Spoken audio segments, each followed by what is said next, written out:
J'emmerde la société. Ah, jamais arrêté. J'emmerde la société. Jamais arrêté. J'en ai marre de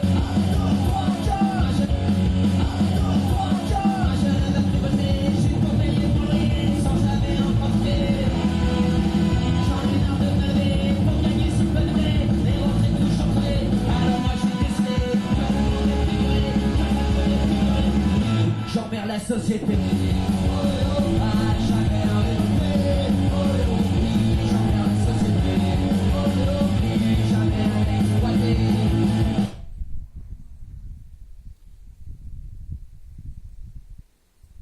Oh yo, oh yo. Ah, YouTube et les droits d'auteur. Salut, c'est WillHM. Alors ça farte. Aujourd'hui, je vais vous montrer un truc assez bizarre, à savoir comment faire une ligne d'échappement de qualité avec rajout de chez rajout, comme dirait le quartier général du troll. Je la dédicace cette vidéo, loulou, avec un tuyau de douche. Pourquoi? Allez, je vous montre. Donc, cette caisse a 32 ans, d'accord. Franchement, pour 800 balles, ça le fait. Mais le truc, c'est que l'échappement que tu vois ici, là, non content de polluer l'habitacle, c'est une catastrophe. Hein. Dedans, c'est plein de suie. En fait, il finit ici par une espèce de grosse cartouche, tu vois. Et moi, quand je l'ai eu, en fait, à l'intérieur, la chicane, elle se baladait. Donc, il a fallu que je prenne un plasma et que je découpe de chaque côté. Je vais te montrer ça. Les soudures et que j'enlève la chicane. J'ai pas le choix, je pouvais même pas la souder.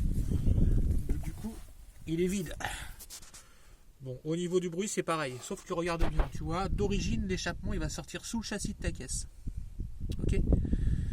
Et du coup, c'est une catastrophe parce que tu as tous les gaz qui te remontent dans la tronche. Donc les fumées d'échappement. Hein. Et franchement, c'est pas top. Et puis, tu as un boucan d'enfer aussi. Donc, ce que j'ai fait, alors je ne sais même pas si c'est un tuyau de douche. Je me suis fait des raccords comme ça. Alors, je crois que là, on a un collier de serrage pour celle de vélo. Collier standard, ressort, et là j'ai soudé une patte. Ah, je te rapproche de plus près. Tu vois, j'ai soudé une patte. T'occupes pas des soudures. Hein. Ouais, je sais, ouais. C'est chaud. Là, le filetage, c'est moi qui l'ai rajouté si je veux fixer des trucs en plus. Donc j'ai soudé une patte ici avec des trous pour pouvoir foutre mes ressorts. Alors franchement, dans l'ensemble, c'est pas mal.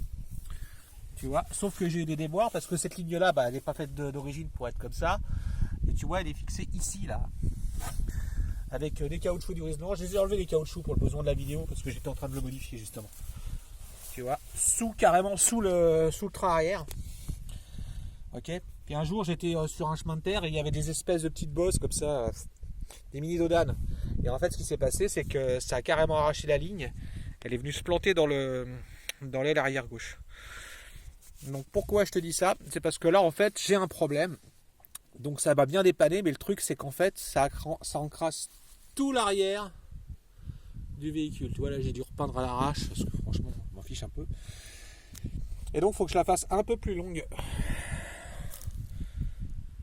Je cadre comme un porc. Là, tu vois. Et peut-être placer différemment. Alors, je sais pas si tu l'as remarqué, mais ça c'est des amortisseurs de vieille 125 Yamaha. Moi je crois que c'est une Yamaha, ouais.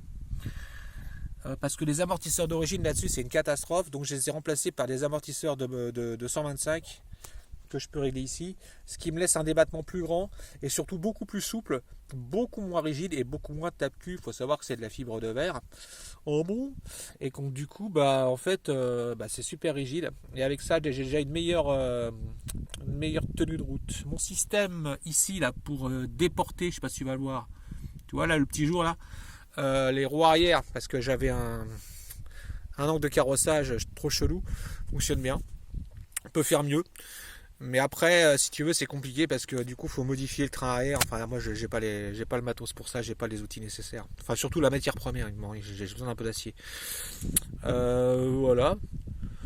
Donc, je crois que c'est tout. C'était l'intro de la vidéo. J'espère que je vais pas me faire striker parce que j'ai passé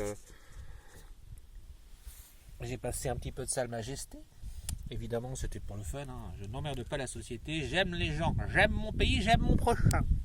Voilà, je continue. Puis alors, je vais pas te faire une vidéo de démontage parce que là, franchement, sous la bagnole, ça va être compliqué.